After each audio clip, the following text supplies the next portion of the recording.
पाकिस्तान के बीच recent tensions अपनी peak पर थी, तब दुनिया के कुछ देश खुलकर अपनी साइड ले रहे थे।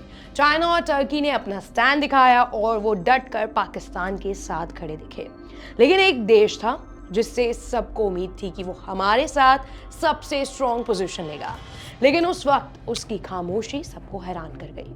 और अब जब सब शांत हो गया है, वही देश अचानक एक के बाद एक हाई लेवल कॉल्स और स्टेटमेंट दे रहा है। पहले पीएम लेवल पर हुई बात और अब मिलिट्री टॉप ब्रास तक ये बात हो रही है।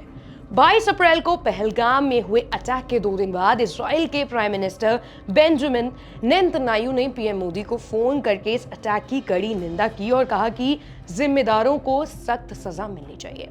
पहले इंडिया पाक कॉन्फ्लिक्ट्स में ज्यादा ओपनली इजराइल नहीं दिखता था, लेकिन अब अगर देखा जाए तो ये साथ खड़ा हुआ नजर आ रहा है।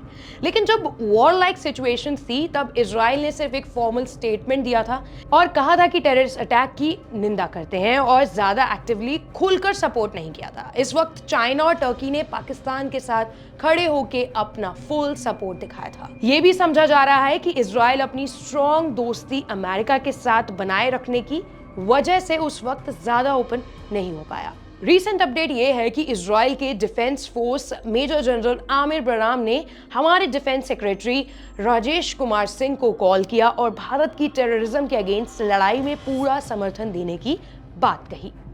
ये एक नया सिग्नल है कि इजराइल अब और भी ज्यादा एक्टिवली इंडिया के साथ अपना रिलेशन दिखाना चाहता है।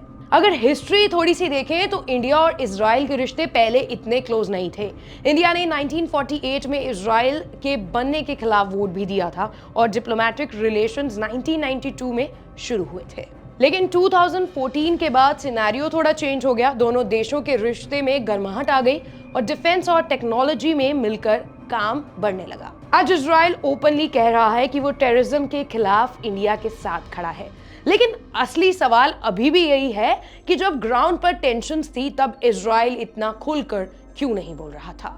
क्या ये टाइमिंग और जियोपॉलिटिकल कैलकुलेशंस का खेल था? क्या उस वक्त अपनी अमेरिका से बॉन्डिंग और मिडिल ईस्ट के कॉम्प्लेक्स रिलेशन ने इजराइल को चुप रहने पर मजबूर किया था? खैर, इंटरनेशनल पॉलिटिक्स में ये सब आम बात है। इस सिचुएशन पर आपकी क्या राय है, हमें कमेंट सेक्शन में बताना बिल्कुल मत भूलिए और ऐसी अपडेट्स के लिए सब्सक्राइब कर लीजिए India.com।